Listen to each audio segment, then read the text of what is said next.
હું જયદીપ ગોંડલિયા આપ સૌનું મારુતિ એકેડમીમાં હાર્દિક સ્વાગત કરું છું.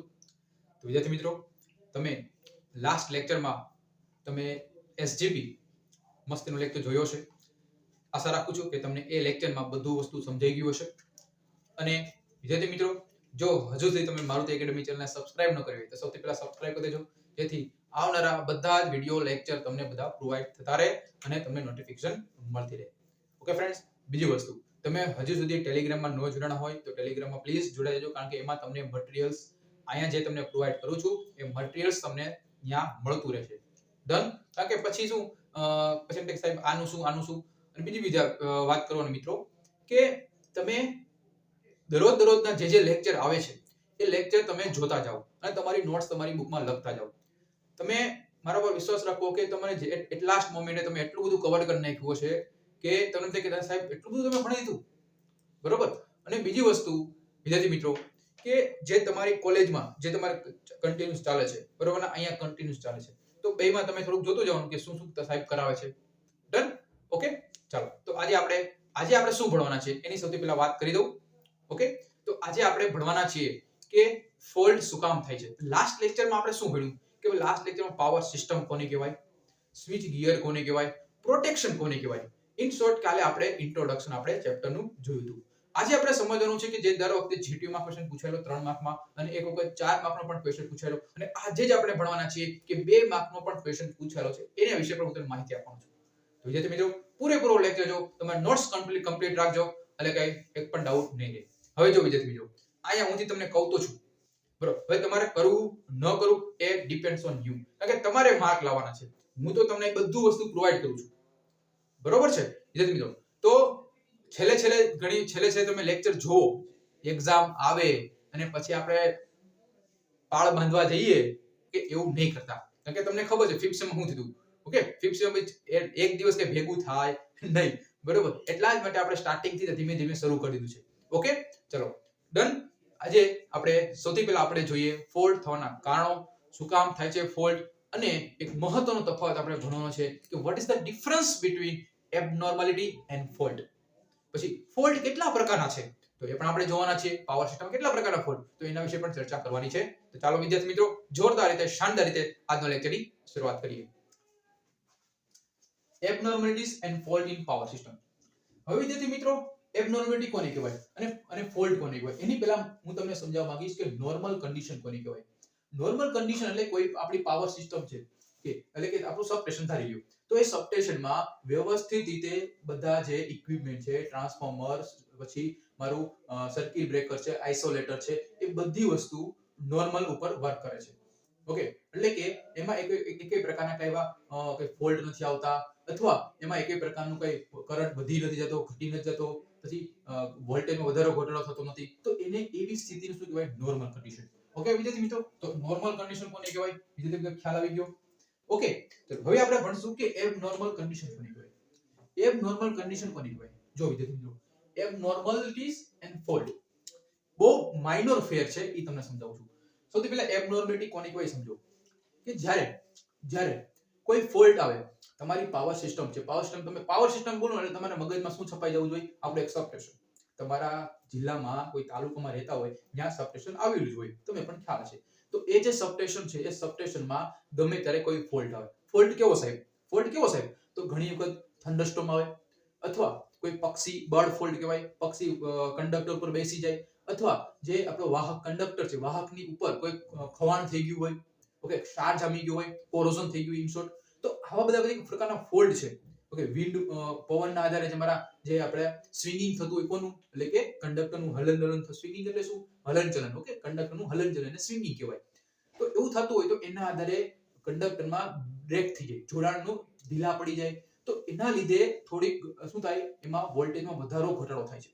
તો એ જે છે એ અચાનક થાય. શું થાય, અચાનક થાય છે. એ જે કન્ડિશન છે એને કહેવાય એબનોર્માલિટીઝ. ઓકે, ખ્યાલ આવ્યો એબનોર્માલિટીઝ કોને કહેવાય છે. બીજી વસ્તુ, હવે abnormality condition of power system એ તમને ખબર પડી ગઈ. હવે આપણે સમજશું કે ભાઈ એબનોર્માલિટી કન્ડિશન શાને કારણે થાય છે. હમણાં હું બોલ્યો કે ભાઈ મંકી ફોલ્ટના લીધે, બર્ડ ફોલ્ટના કારણે, પછી વિન્ડના આધારે, આના કારણે એબનોર્માલિટી થાય છે. પણ ખરેખર એક્ચ્યુઅલમાં કયા રીઝનને કારણે થાય છે. સૌથી પહેલું રીઝન છે વિદ્યાર્થી મિત્રો, ઓવરલોડિંગ ઓફ ઇક્વિપમેન્ટ. તમારા પાવર સિસ્ટમ છે તો તમારી પાવર સિસ્ટમ એટલે કે સબસ્ટેશનમાં ઘણી વખત જરૂર કરતા વધારે રિસીવિંગ સાઈડ આપણે વધારે લોડિંગ કરી નાખતા હોય છે. તો એ સમયે શું થાય છે, એ સમય થતું હોય છે ઇક્વિપમેન્ટની ઉપર વધારે લોડ આવી જતું હોય છે અને એના કારણે વધારે લોડિંગના કારણે શું થાય છે, મારું સિંક્રોનસ જનરેટર સિંક્રોનસ મોટર છે તો એમાં ઇફેક્ટ તમને જોવા મળે છે. તો એ છે overloading of equipment. Second one વિદ્યાર્થી મિત્રો, અનબેલેન્સ લોડિંગ. અનબેલેન્સ કોને કહેવાય? સૌથી પહેલા બેલેન્સ્ડ કન્ડિશન કોને કહેવાય એ સમજાવું. જો વિદ્યાર્થી મિત્રો, એક લેક્ચર તમે જોશો અને તમે પૂરેપૂરો લેક્ચર જોશો એટલે તમારે એક પણ ડાઉટ નહીં રહે એવી રીતે હું તમને એક તો શબ્દ સમજાવું છું કે તમારે એસજીપી કઈ ડાઉટ નહીં. અને વિદ્યાર્થી મિત્રો, ધીમે ધીમે બધા લેક્ચર આવશે. ઓકે, ધીમે બધા લેક્ચર, જેમ કે પહેલું લેક્ચર, પછી આ સબ્જેક્ટનો, પછી બીજા સબ્જેક્ટનું પાછું એક ચેપ્ટર આપણે ભણાવશું. એટલે થોડું શાંતિ રાખજો અને મારી સાથે જોડાયેલા રહેજો બસ. સૌથી પહેલા બેલેન્સ કોને કહેવાય?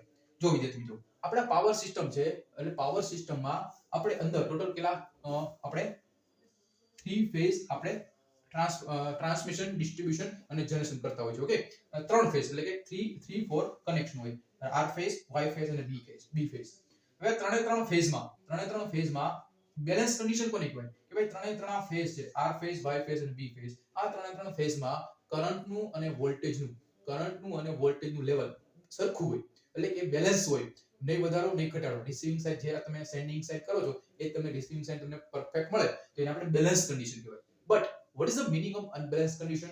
The unbalanced condition, it means that કે in between out of two conductors, આ બે માંથી એક કંડક્ટર્સ આર ફેઝ અથવા વાય ફેઝ અથવા બી ફેઝ, ત્રણ માંથી કોઈ પણ એક અથવા બે કંડક્ટરમાં શું થાય છે, વોલ્ટેજમાં વધારો. ઓકે, એબ્રપ્ટ ઓફ વોલ્ટેજીસ એટલે કે અચાનક વધારો થાય છે, અચાનક ઘટાડો થાય છે.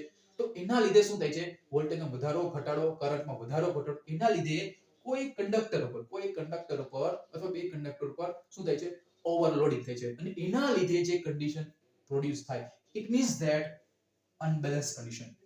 ઓકે, અને અનબેલેન્સ લોડિંગ ના કારણે એના લીધે ઘણા બધા પ્રકારના ફોલ્ટ થાય છે, એ આપણે હમણાં સમજવાના છીએ. તો અનબેલેન્સ લોડિંગ ના લીધે પણ શું થાય છે, એબનોર્માલિટી ઉત્પન્ન થવા લાગે છે. પછી લૂઝ કનેક્શન. લૂઝ કનેક્શન તમને પણ ખ્યાલ છે કે કોઈ પાવર ટ્રાન્સફોર્મર હોય, આપણે સીટી હોય, સર્કિટ આપણે કરંટ ટ્રાન્સફોર્મર હોય, પોટેન્શિયલ ટ્રાન્સફોર્મર હોય, સર્કિટ બ્રેકર હોય, તેમાં જો લૂઝ કનેક્શન હોય તો એમાં પણ શું થાય છે, કરંટમાં વધારો ઘટાડો તમને જોવા મળી શકે છે અને એના લીધે શું થાય છે, એબનોર્માલિટી પ્રોડ્યુસ થાય છે. પછી failure of prime mover in power system. જો પ્રાઇમ મૂવર સમજો. પ્રાઇમ મૂવર શું કે તમે જનરેશન સાઇડ તમે પ્રાઇમ મૂવરનો યુઝ કરો છો. પ્રાઇમ મૂવર એટલે કોણ? સિંક્રોનસ જનરેટર અથવા સિંક્રોનસ મોટર. સિંક્રોનસ જનરેટરને ચલાવવા માટે એમાં આપણે જે રોટર હોય એ રોટરને ચલાવવા માટે શું હોય, ડીસી મોટર. શું હોય? ડીસી જનરેટર અથવા ડીસી મોટર હોય છે. તો એ ડીસી મોટર છે એને આપણે પ્રાઇમ મૂવર કહેતા હોય છે. ઓકે, તો એમાં જો કોઈ ફેલ્યુર થાય તો એના લીધે શું થાય છે, સિંક્રોનસ જનરેટરમાં અચાનક એની રોટરની સ્પીડમાં વધારો થવા લાગે છે અને એના કારણે જે રોટર છે એ રોટરની એટલી બધી સ્પીડ વધી જાય છે અને પરિણામે રોટર બહાર ફેંકવાની સંભાવના રહે છે. એટલે આ શું થયું, એને કહેવાય એબનોર્માલિટી. ડન. પછી failure of exciter in power system. તો એક્સાઇટર એટલે શું? આ તો તમને ખ્યાલ હશે. ઓકે, એક્સાઇટર કોને કહેવાય? કે જ્યારે તમે કોઈ સપ્લાય આપો છો, એ સપ્લાયને કોના લીધે આપો છો? એક્સાઇટર લીધે. ઓકે, તો એ એક્સાઇટર જો તમારું ફેલ્યુર થઈ જાય, એ પણ તમારે સિંક્રોનસ જનરેટર અથવા સિંક્રોનસ મોટર સાથે આપણે કનેક્ટ કરતા હોય છે જનરલી. તો એમાં જો ફોલ્ટ થાય તો એમાં પણ એબનોર્માલિટી ઉત્પન્ન થવા લાગે છે. પછી over voltage surge. Over voltage surge એટલે શું? Over voltage surge it means that કે તમારે જો કાંઈક ગમે ત્યારે આપણે વીજળી પડે એટલે કે થંડરસ્ટોર્મ આવે. ઓકે, તો એ સમય શું થાય, વોલ્ટેજમાં અચાનક વધારો થાય છે. હવે એમાં કઈ ફિક્સ ન હોય કે ભાઈ 2 વોલ્ટ 200 વોલ્ટ 2000 વોલ્ટ, ફિક્સ ન હોય. ઓવર વોલ્ટેજ એટલે શું? અચાનક વધારો થવા, સર્જિસ કહેવાય. ઓકે, તો એના લીધે પણ શું થાય, એબનોર્માલિટી ઉત્પન્ન થવા લાગે છે. તો વિદ્યાર્થી મિત્રો, આ 2 માર્કનો કે 3 માર્કનો ક્વેશ્ચન બની શકે, તમારી માટે 3 માર્કનો ક્વેશ્ચન બની શકે. જો ડીપમાં પૂછવો હોય તો પૂછે કે abnormal condition of power system, what are the abnormal condition of power system. તો 2 કે 3 માર્કનો છે. જે હું બોલ્યો તમારે સૌથી પહેલા હેડિંગ લખવાનું, એની અંદર તમારી જે મેથડ છે એ લખવાની. ડન. ચાલો હવે આપણે નેક્સ્ટ ટોપિક ઉપર જઈએ કે જે કોઝિસ ઓફ ફોલ્ટ. શું છે? Causes of fault. હવે ફોલ્ટ શાના કારણે થાય છે? ફોલ્ટ કયા કારણોસર થાય છે? શું છે? કોઝિસ એટલે કે કારણો. સૌથી પહેલું વિદ્યાર્થી મિત્રો કે ઇલેક્ટ્રિક સાધનના કંડક્ટરના ઇન્સ્યુલેશનમાં ખામી. એટલે કે જો કોઈ ઇલેક્ટ્રિક આપણો કંડક્ટર છે, કોઈ પણ કંડક્ટર છે, એ કંડક્ટરમાં કોઈ ઇન્સ્યુલેશન આપણે ખબર છે એસસીએસઆર કંડક્ટર હોય છે, ઓકે, પછી સોલિડ કંડક્ટર હોય છે, બંડલ્ડ કંડક્ટર હોય છે. તો આ બધા અલગ અલગ ડિફરન્ટ ટાઈપના કંડક્ટર છે, એમાં જો ઇન્સ્યુલેશનમાં ખામી થાય તો એના લીધે શું થાય, ફોલ્ટ થવાના ચાન્સીસ છે. બીજો point, failure of underground cable. શું કીધું કે ભાઈ અંડરગ્રાઉન્ડ કેબલમાં જો ફેલ્યુર થાય તો એના લીધે પણ ફોલ્ટ થવાના ચાન્સીસ રહેલા છે. આપણને ખબર છે કે ભાઈ અંડરગ્રાઉન્ડ કેબલમાં આમ સારામાં સારું અંડરગ્રાઉન્ડ કેબલ છે, પણ એમાં જો ફોલ્ટ આવે તો ફોલ્ટ ફાઇન્ડ કરવો બહુ મુશ્કેલી ભર્યું છે, જે તમને ખ્યાલ છે, compare to this overhead transmission line. Okay, third one, overhead લાઇનમાં ખામી. જો ફોલ્ટ તો છે કે ઓવરહેડ લાઇનમાં જો ખામી થાય, ઓવરહેડમાં કોઈ ફોલ્ટ આવે કે બે કંડક્ટર છે, ત્રણ કંડક્ટર છે, ત્રણ કંડક્ટર ઉપર કોકવાર બળ બેસી ગયું હોય, અથવા મંકી બેઠો હોય, અથવા કોઈ એવા કારણોસર, જેમ કે હમણાં ઉત્તરાયણ આવે છે નજીક, તો ઉત્તરાયણ નજીક આવે છે તો એમાં પતંગ ફસાઈ ગયું, જેમાં છોકરો ફસાતો, બે વાયર ભેગા થાય અને એના લીધે પણ ઓવરહેડ ફોલ્ટ તમને જોવા મળશે. પછી સબસ્ટેશનના કંટ્રોલ પેનલના બસબારમાં ખામી.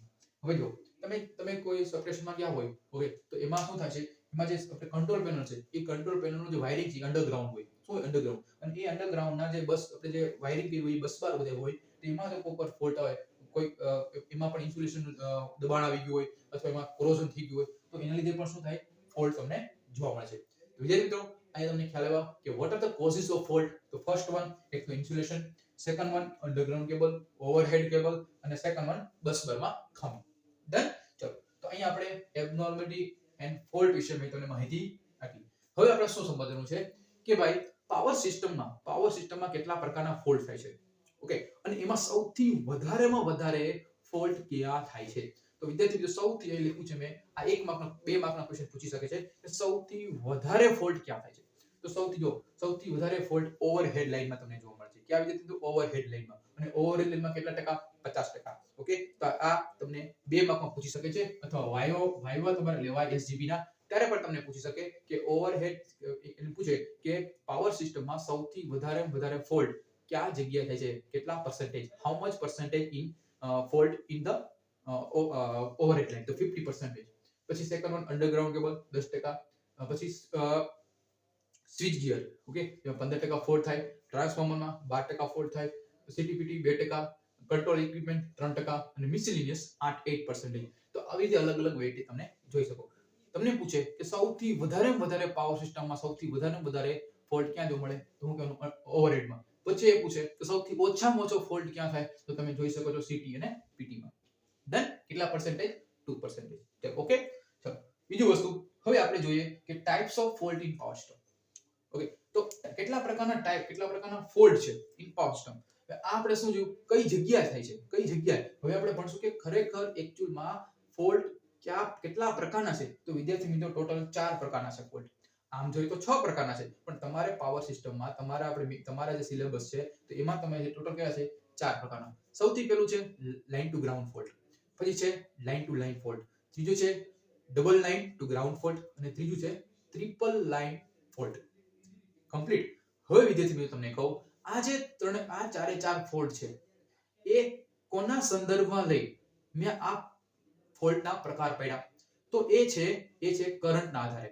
એટલે કે સર એ કેમ કરંટના આધારે? એટલે તમને કહું, જો આપણે હમણાં જોયું કે બેલેન્સ કન્ડિશન અને અનબેલેન્સ કન્ડિશન, એના આધારે આપણે કહ્યું સિમેટ્રિકલ ફોલ્ટ અને અનસિમેટ્રિકલ ફોલ્ટ. નવો શબ્દ એવો સાહેબ, આ શબ્દ ક્યાંથી લેવો તમને? તો સિમેટ્રિકલ ફોલ્ટ અને અનસિમેટ્રિકલ ફોલ્ટ કોને કહેવાય, સૌથી પહેલા એ સમજીએ અને પછી આ સમજીએ. તો સૌથી પહેલા મેં લખ્યું છે અનસિમેટ્રિકલ ફોલ્ટ. અનસિમેટ્રિકલ ફોલ્ટ એટલે શું, એ તમે સૌથી પહેલા સમજો કે ભાઈ 3 આપણી બસ બાર છે, એટલે કે આર ફેઝ, વાય ફેઝ અને બી ફેઝ.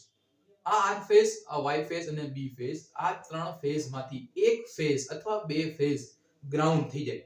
શું થઈ જાય? ગ્રાઉન્ડ થઈ જાય અને ફોલ્ટ થાય. તો એનો મતલબ શું થાય કે ભાઈ અનસિમેટ્રિકલમાં છે. સિમેટ્રિકલ એટલે સરખું. અનસિમેટ્રિકલ એટલે સરખું ન હોય.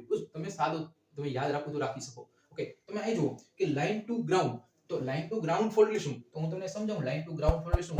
ઓકે, તો જો લાઇન ટુ ગ્રાઉન્ડ ફોલ્ટ એટલે અહીંયા લખું છું. Okay, line to ground fault એટલે કે આ 3 મારી phase R Y B. Okay, હવે આ લાઈનમાં જેમ કે R ફેઝ, Y ફેઝ અને B ફેઝ, આ ફેઝ માટે અહીંયા કોઈ ફોલ્ટ તમને જોવા મળ્યો, તો આને શું કહેવાય? Line to ground fault.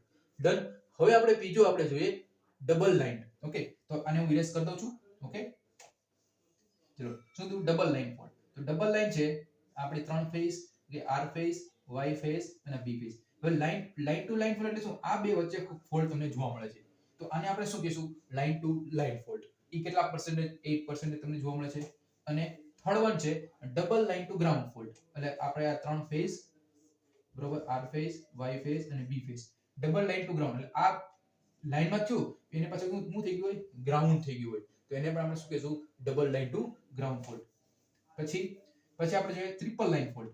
Triple line R phase, Y phase અને બી ફેઝ. એટલે કે આખું થઈ ગયું, આખું શોર્ટ સર્કિટ થઈ ગયું હોય. ઓકે, તો આને કહેવાય ટ્રિપલ લાઇન. હજી આવશે, હજી આવશે triple line to ground fault. Okay, તો એ પણ આવે છે, પણ આપણે વધારે આપણે સમજવાનું જરૂર છે નહીં. ઓકે, ચાલો, તો આપણે ચાર પ્રકાર આપણે જોઈએ. ચાર પ્રકાર. એમાં સૌથી વધારે power system most frequent fault કયો છે? તો શું કહેશો તમે? આન્સર શું કહેશો તમે? તમારો આન્સર હોવો જોઈએ લાઇન ટુ ગ્રાઉન્ડ ફોલ્ટ. અને કેટલા પર્સન્ટ? 85%. અને મોસ્ટ સિવિયર ફોલ્ટ કયો છે? Most severe. જો મોસ્ટ સિવિયર કોને કહેવાય? કે સૌથી વધારે નુકસાન કરે એને મોસ્ટ સિવિયર કહેવાય. તો આ ચાર ફોલ્ટમાંથી મોસ્ટ સિવિયર ફોલ્ટ કયો છે? તો એ છે ટ્રિપલ લાઇન. યાદ રાખજો વિદ્યાર્થી મિત્રો, આ બાયોમાં પૂછી શકે અથવા તમારી એક્ઝામમાં પણ જો પેપર અઘરું કાઢવું હોય તો પૂછે 2 માર્કમાં કે કયો ફોલ્ટ મોસ્ટ ફ્રીક્વન્ટ છે અને લેસ સિવિયર છે? તો કયો આવશે? Underground cable, sorry, line to ground fault. તો લાઇન ટુ ગ્રાઉન્ડ ફોલ્ટ એ કેવો છે? મોસ્ટ ફ્રીક્વન્ટ, સૌથી વધારે જોવા મળે છે અને લેસ સિવિયર છે, એટલો બધો આપણે નુકસાન પહોંચાડતો નથી. જ્યારે આ કેવો છે? અહીં લખી દઉં તમને.